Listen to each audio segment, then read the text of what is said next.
জানেন দাদা, আজ শিলাই টেক্সটাইলের মেন ব্রাঞ্চে গিয়েছিলাম, মাকেও নিয়ে গিয়েছিলাম। মা নিজে হাতে নারকেল ফাটিয়েছে, পুজোও করেছে। হ্যাঁ হ্যাঁ, আমাদের কাছে সব খবর পৌঁছে গেছে।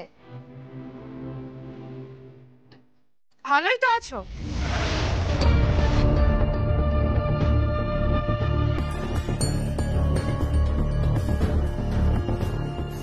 ভালোই তো আছো প্রিয়ম। পাবলিক প্লেসে পারিবারিক কলহ শুরু করে দিয়েছো। বাহ, খুব ভালো। এতে তো পরিবারের সম্মান খুব বাড়বে, তাই না? থাক থাক, এই পরিবারের সম্মান কিসে বাড়বে মেঘনা, সেটা নিয়ে তুমি আর নাই বা বললে কিছু। শাড়ির বাজারে তো কান পাতা দেয়। যেভাবে সুভাষ ব্যানার্জি তার দাদার স্ত্রী শালঙ্করা ব্যানার্জির সবকিছু গ্রাস করে ফেলছে, তাতে পরিবারের মান মোটেই খুব একটা বাড়ছে না। আর তাছাড়া এটা তো ঠিকই যে নববর্ষের এই শুভ দিনে ঘরের লক্ষ্মীরাই তো শোরুমে পুজো করে উদ্বোধন করতে যাবে। আমি তো একটু বাদে ওইখানকে নিয়ে যাবো, আমাদের নতুন যে ব্রাঞ্চ হয়েছে বড় বাজারে, সেখানে যাবো উদ্বোধন করতে। তাই শালঙ্করা ব্যানার্জি এ বাড়িতে আর কোনোদিন ঢুকবে না।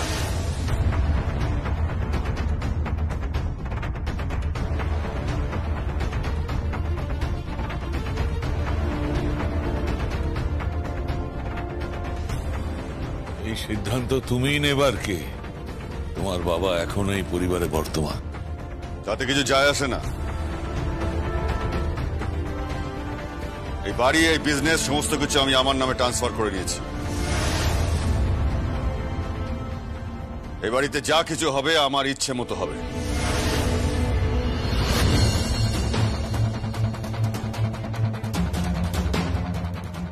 আমি আমার বোন আর তার শাশুড়ি মাকে এই বাড়িতে তুলে দিয়ে যাব।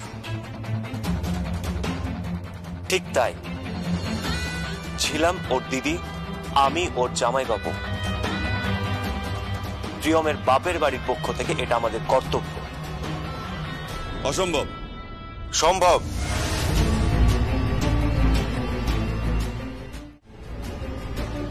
সম্ভব কাকাই।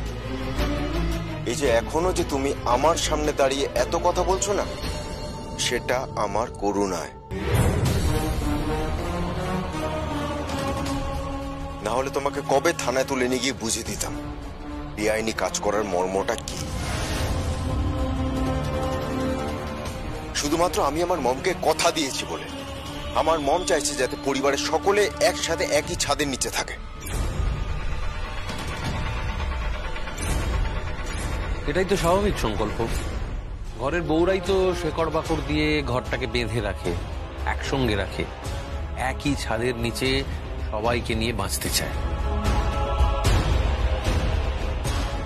তা তো করবেনই, নইলে সুভাষ ব্যানার্জির মতো একজন অসৎ মানুষকে, একজন ক্রিমিনালকে ক্ষমা করে? সুভাষ যা করছে অন্যায় করছে।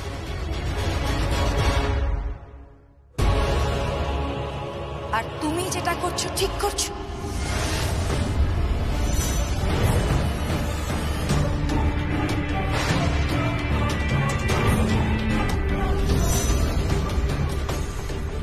আমার স্মৃতিতে সিঁদুর দিয়েছো, আমাকে বিয়ে করেছো, সংসার করবে ঐশানীর সাথে। Welcome welcome mister Turna Ganguly.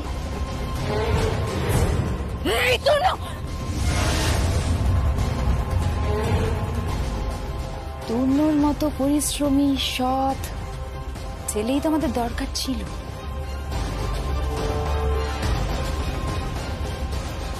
বুঝেছ ঝিলা, লক্ষ্মী বউ।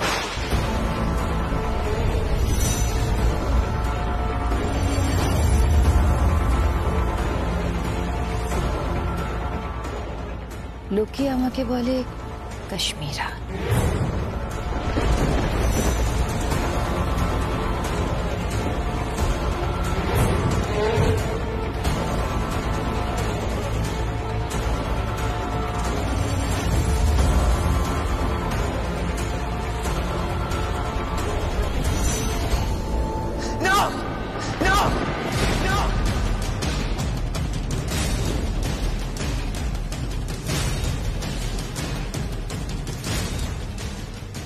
অসম্ভব, অসম্ভব, অসম্ভব, অসম্ভব।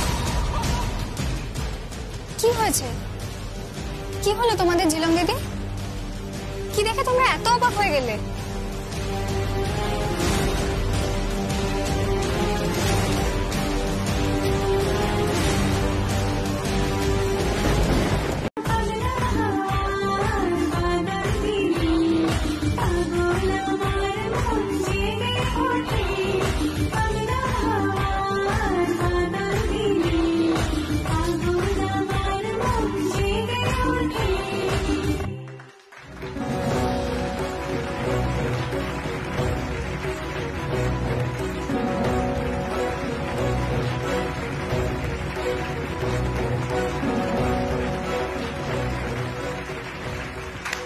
অসাধারণ, অসাধারণ, অসাধারণ, অনবদ্য।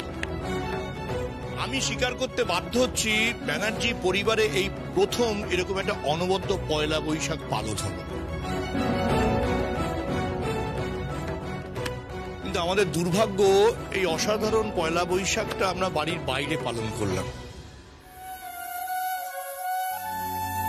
কি সালন করা, তোমার খারাপ লাগছে না যে এই প্রথম পয়লা বৈশাখ অনুষ্ঠানটা বাড়ির বাইরে পালন করতে হলো? খারাপ লাগছে না?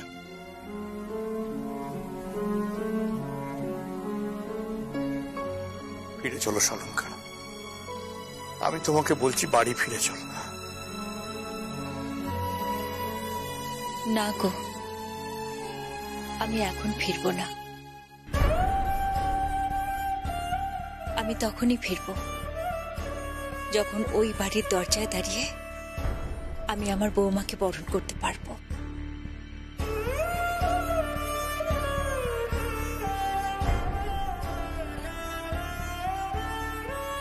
আমি প্রায়শ্চিত্ত করতে চাই। প্রিয়মের সঙ্গে অনেক অন্যায় হয়েছে। আমি ওই অন্যায়ের প্রায়শ্চিত্ত করতে চাই। অন্যায়ের প্রায়শ্চিত্ত করা যেতেই পারে, কিন্তু শালঙ্করা তার মানে এই নয় যে তোমাকে এখানে পড়ে থাকতে হবে। ওটা তোমার নিজের বাড়ি, নিজের জায়গা। শালঙ্করা, আমি তোমাকে বলছি ফিরে চলো, প্লিজ ফিরে চলো বাড়িতে। তুমি তুমি তোমার নিজের বাড়িতে, নিজের ঠিকানায় ফিরে চলো, প্লিজ প্লিজ। উনি ওই বাড়িতে কোনোদিন ফিরবে না।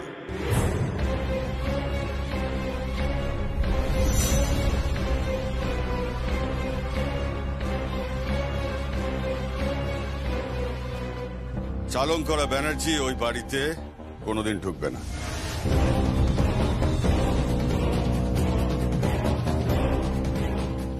আর দাদা, অনেক তো হলো ব্যবসা, এবার একটু বিশ্রাম নে।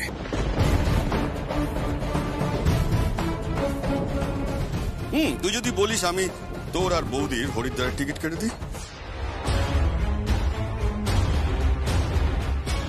ওখানে গিয়েই নতুন ঠিকানা খুঁজে নে।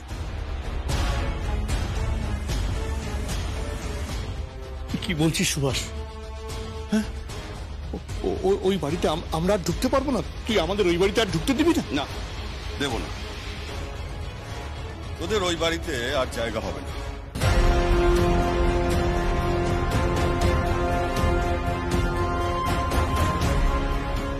ওই বাড়িতে তো ওনাদের জায়গা হবেই, আপনি আটকাতে পারবেন না।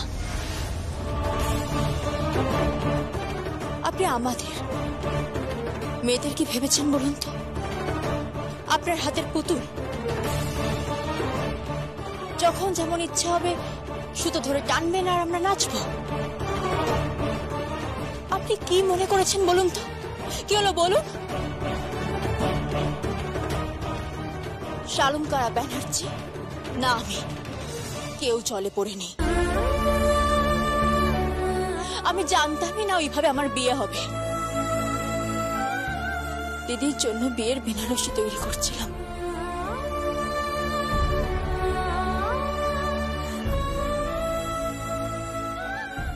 হঠাৎ করে বললো, চল ছড়ি, তোর বিয়ে।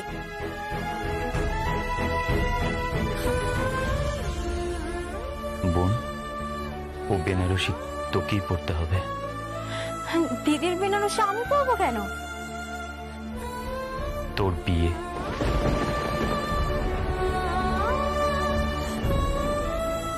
জোর করে আমাকে বিয়ের পিড়িতে বসানো হলো।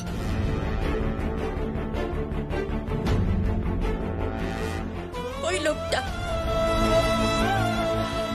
সেদিন ওই লোকটার মুখে ছিল তীব্র ঘৃণা।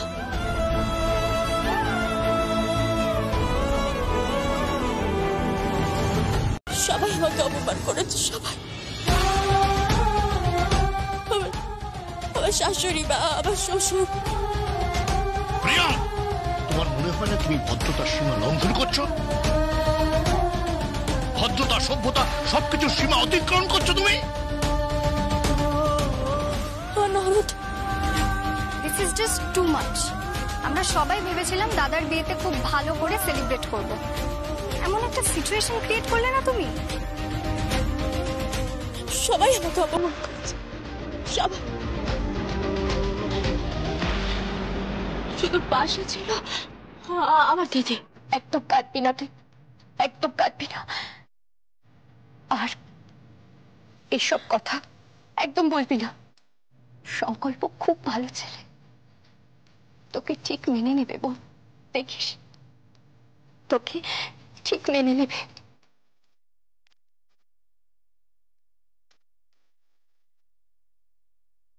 আমার দিদি আর কেউ না, কেউ ছিল না আমার পাশে।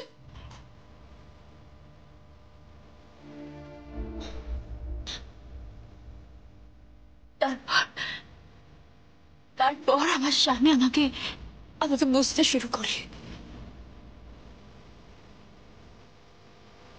আমাকে ভালোবাসতে শুরু করলে। তিনি বুঝেছেন এই রূপটি না সব নয়, ভিতরের মানুষটাই আসে। আমার স্বামী আমার পাশে দাঁড়ালো, আর ঠিক সেই সময়ে শুরু হলো এক ঘৃণ্য চক্রান্ত। একের পর এক অন্যায় করে গেছেন ওই সুভাষ ব্যানার্জি।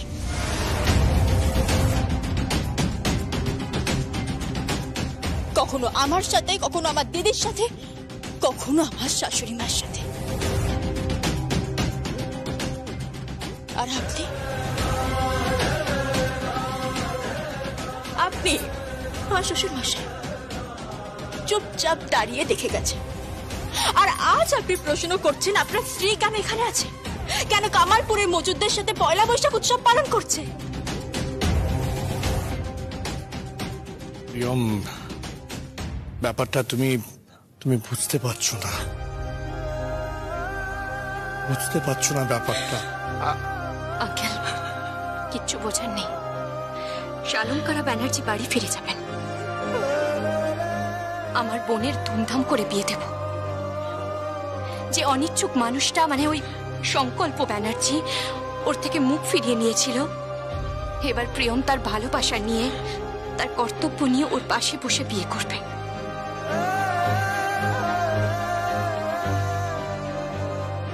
তারপর আপনার বাড়ির সামনে দরজায় আমার বোনকে নিয়ে যাব, আর সেই দিনই ফিরে যাবেন শালঙ্করা ব্যানার্জি।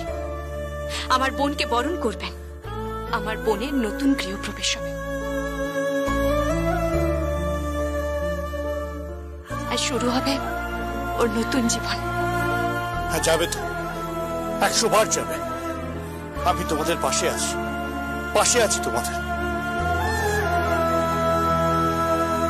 ওই বাড়িতে তোমরা আর কোনোদিন ঢুকতে পারবে না। লিগালি ওই বাড়ির মালিক আমি হতে চলেছি।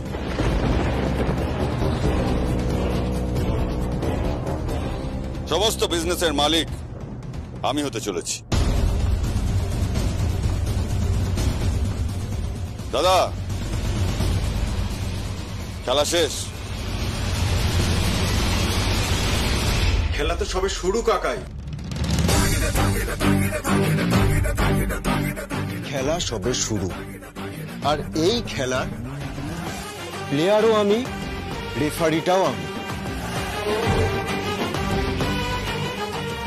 আর তুমি শুধুমাত্র দর্শক। ওই যে আমার মম যদি একবার বলে না যে সংকল্প যে এই মানুষটাকে এমন শাস্তি দে যাতে এ আর মাথা তুলে না দাঁড়াতে পারে,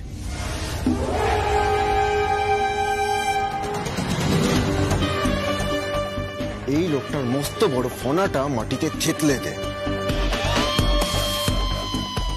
তাহলে তুমি জানো না কাকাই তোমার কি অবস্থা হতে পারে।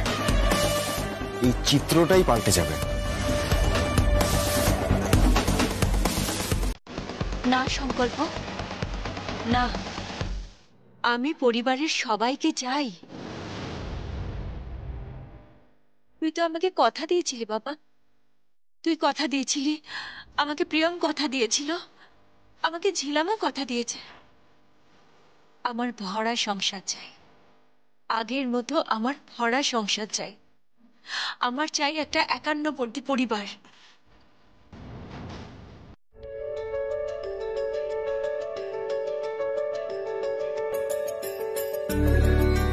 যা, আমার তো এটার সাথে ম্যাচিং ব্লাউজই নেই।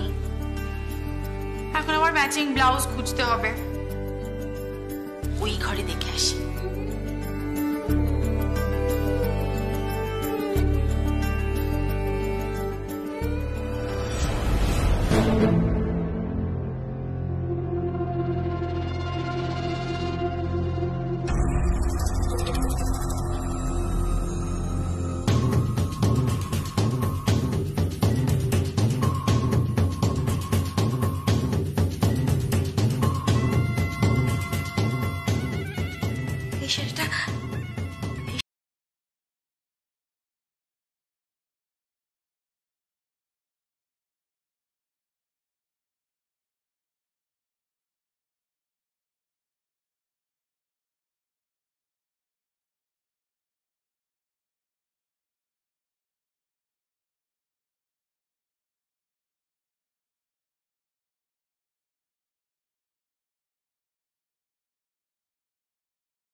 এখন যদি বলি শাড়িটা নেই, তাহলে তো শাড়িটা গেল কোথায়? আশ্চর্য। ঐশানী, তুই কি? আরে তুমি এখনো রেডি হও না কেন? শাড়ি? শাড়িটা মানে শাড়িটা তো এখানেই ছিল। পাচ্ছ না তাই তো?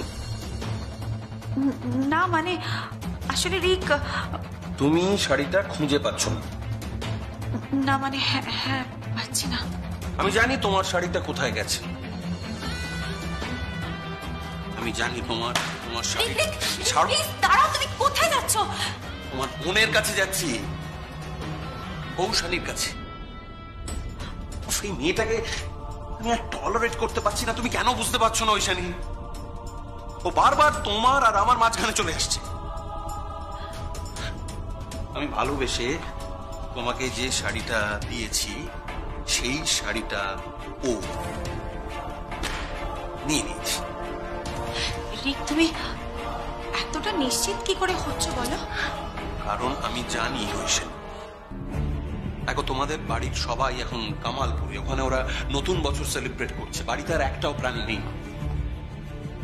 তাছাড়া তোমার প্রতি এতটা জেলাস কৌশানী ছাড়া আর কেউ হতে পারে না। ও বারবার তোমাকে মারতে চেয়েছে, কতবার তোমার ক্ষতি করতে চেয়েছে, তবুও তুমি ওর সঙ্গে সম্পর্কটা জিয়ে রেখেছো। ও একটা ক্রিমিনাল, সেটা প্রমাণ হয়ে গেছে। ওকে সোজা আইনের হাতে তুলে দেওয়া উচিত। প্লিজ রিক, প্লিজ, ও আমার বোন, ওকে কিছু করো না প্লিজ। হ্যাঁ, সে তো বুঝতেই পারছি। আর তার জন্য তোমার আমার সম্পর্ক নষ্ট হয়ে যাক, আমাদের ক্ষতি হোক, তুমি বা আমি কেউ একটা মরে যাই।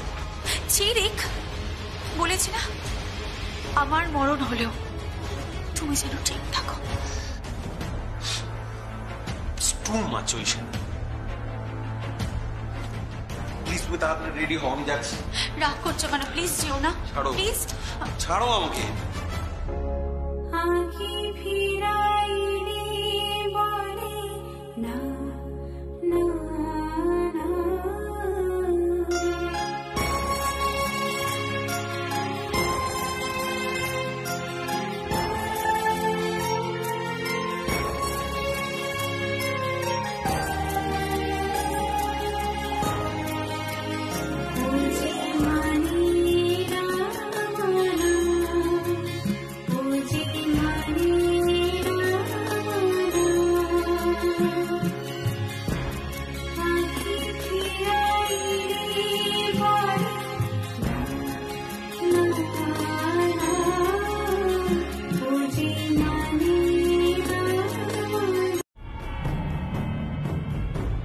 সুভাষ আমাকে বলেছে আপনি বরণ করতে যাতে ওই বাড়িতে পৌঁছাতে না পারেন সেই ব্যবস্থা করতে। সুভাষ আরো বলেছে এখান থেকে আপনাকে শেষ বিদায় দিতে। ওই বাড়িতে প্রিয়ম বউ হয়ে যাবে না, যাবে আপনার লাশ। অনেক টাকার ব্যাপার শালঙ্কারা ম্যাডাম, অনেক টাকার ব্যাপার, অনেক টাকার, কোটি কোটি টাকা। তার জন্য তো লাশের ঢের জমে যাওয়ার কথা, কিন্তু সেখানে আমি তো শুধু একটাই জীবন চাইছি, আপনার মরণ আমি লিখব, আমি লিখব।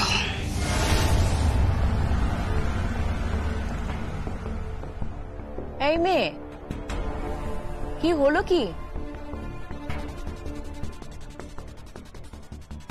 আগে বলছিলাম আপনি দুপুরে কি খাবেন? দুপুরে রাইস আর যে কোনো একটা স্টু। শোনো,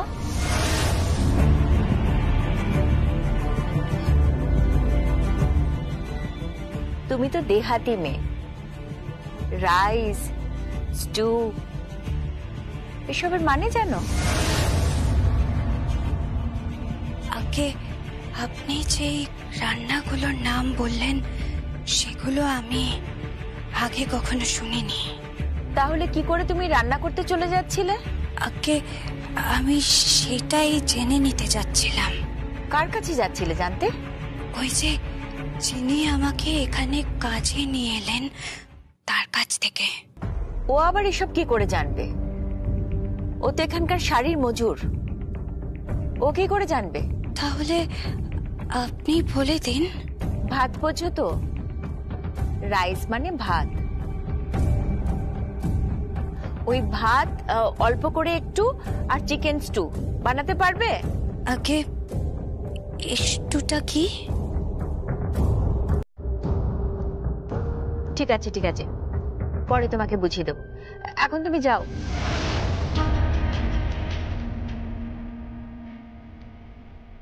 অদ্ভুত মেয়ে তো।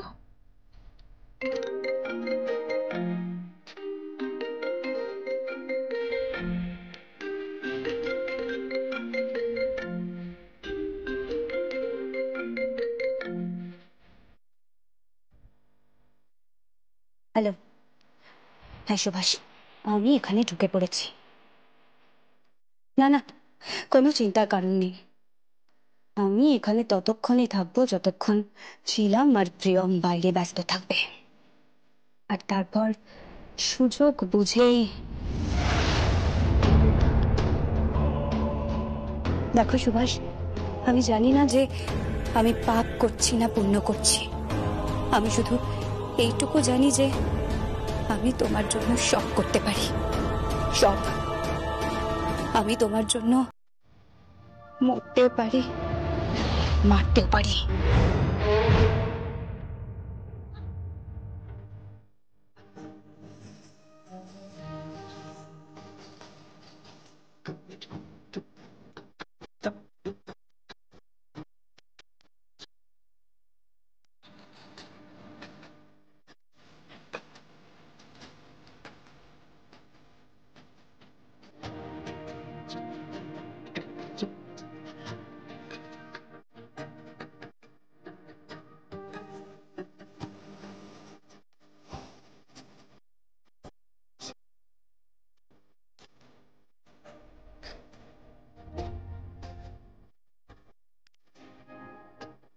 প্রিয়ম, প্রিয়ম, আরে এই তো প্রিয়ম। প্রিয়ম, একটু এদিকে এসো না, দরকার আছে। একটু অপেক্ষা করুন, হাতের কাজটা সেরে যাচ্ছে। উফ, এইসব হাতের কাজ পরে করবে, এসো। আরে এসো না। আরে বাবা, এসো এসো এসো।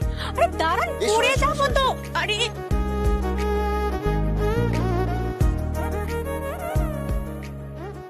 কি হলো? সংকল্প এভাবে প্রিয়মকে টেনে নিয়ে গেল কেন? কোনো প্রবলেম? Yes sir. কি প্রবলেম? প্রেম পেয়েছে। মানে?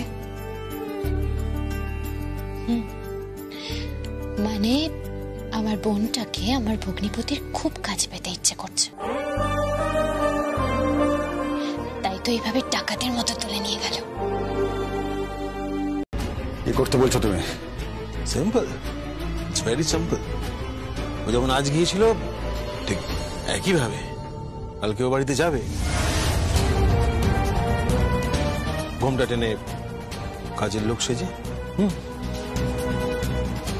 আমার খুব ভয় করছে সুভাষ, যে কোনো মুহূর্তে কিন্তু আমি ধরা পড়ে যেতে পারি। ওই বাড়িতে এতগুলো মেয়ে আছে, কেউ যদি আমাকে একবার বলে যে তুমি ঘোমটাটা খুলে মুখটা দেখাও, কি করব তখন আমি সুভাষ? ও বাবা, কি করবে মানে? একটু রিস্ক নেবে। একটু রিস্ক তো নিতেই হবে সুপর্ণা, কারণ রিস্ক না নিলে গেইন করা সম্ভব হয় না কখনো, তাই না?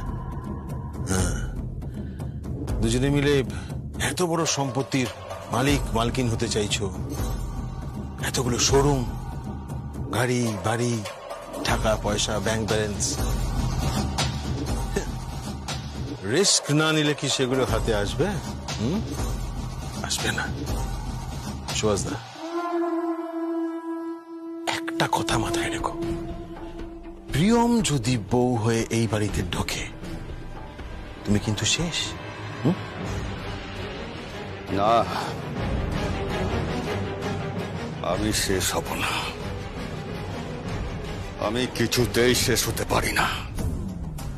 সুপর্ণা, তুমি কাল ওই বাড়িতে আবার যাবে। কিন্তু ওষুধটা পাবো কোথায়? ওষুধের ব্যবস্থা আমি করে দেব। ওষুধ নিয়ে তোমাকে চিন্তা করতে হবে না।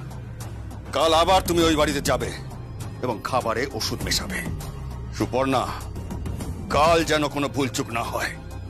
বৌদি যা খেতে চাইবে তাই বৌদিকে খাওয়াবে, শুধু খাবারে ওষুধটা মেশাতে ভুলবে না।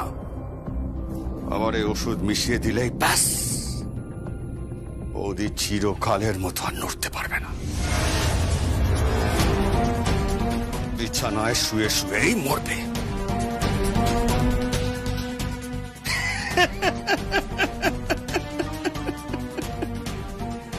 মরবে।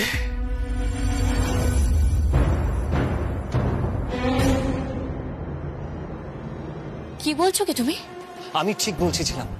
আমি আমি বলছি আমি মেয়েটাকে চিনি। তুমি মেয়েটাকে চেনো?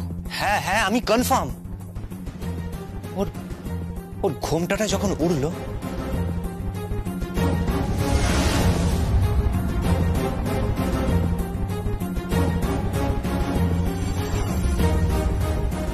খুব চেনা চেনা। আমি আমি ঠিক মনে করতে পারছি না, কোথায় যেন দেখেছি, কোথায় যেন দেখেছি, কোথায়। তোমার চেনা চেনা লাগছে, কিন্তু মেয়েটা যে বললো ওর নাম বাতাসী, ওর 6টা বাচ্চা আছে, ওর বর আছে, সে সংসার চালায়। সর্ষের মধ্যে কিছু একটা ভূত লুকিয়ে আছে। তাহলে তোর মুখটা দেখা দরকার। আচ্ছা, ওকে একবার ফোন করে ডাকি। ওকে যে নিয়ে এসেছে তাকে ফোন করি। চম্পাতে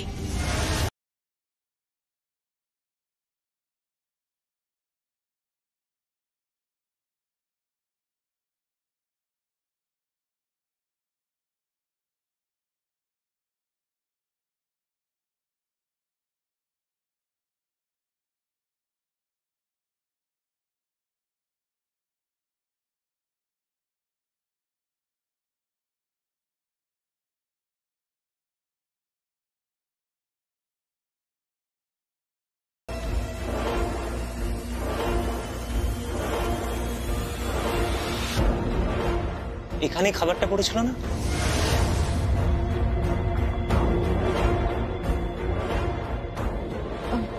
হ্যাঁ,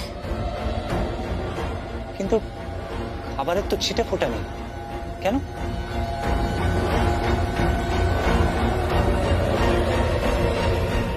কি জানি, ওই মেয়েটার হঠাৎ করে এই বাড়িতে আসা, তারপর হঠাৎ করেই প্রিয়মের শাশুড়ি মায়ের খাবারের দায়িত্ব নেওয়া।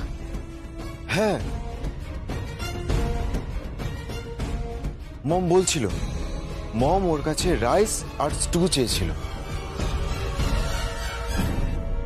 আর ও না সেগুলো একবার শুনে রান্না করতে বেরিয়ে যাচ্ছিল। কিন্তু ও যেই জায়গা থেকে উঠে এসেছে তাতে রাইস আর স্টু এর মানে বোঝা কিন্তু ওর পক্ষে সম্ভব নয়, তাই না? কালকের জন্য আমাদের অপেক্ষা করতে হবে। কালকে আসতে দাও মেয়েটাকে, দেখি ঘুমটার নিচে খেমটাটা কে নাচছে।